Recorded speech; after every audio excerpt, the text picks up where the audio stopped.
introduction for my partner, Marcus Cruz.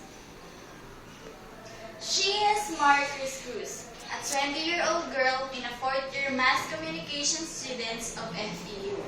Simple, quiet, and shy type girl, the first impression that you will get from her. But aside from those qualities of her, she is also a loving daughter, a sweet friend, and a jolly person. And behind the sweetest smile of her, she has a talent that she is always hiding it, but I believe that talent of her would make her proud of, and that is drawing.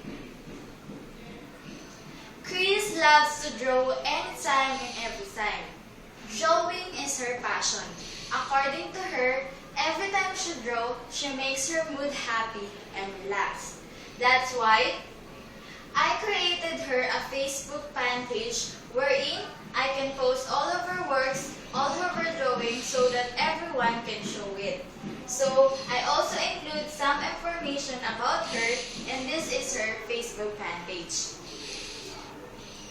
So, September 8, 2012, I started to create her Facebook fan page, wherein people can show some of her works, can like, share, and comment if they like it, and then the main reasons why I created her a Facebook fan page is that people can know what talent she have.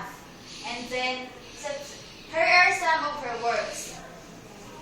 So that, and then, September 8 until now, her Facebook fan page has 150 people likes and then 130 people talking about her fan page.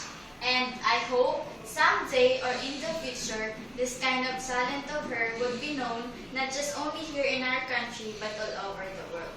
So that's all. Thank you. Done na yun.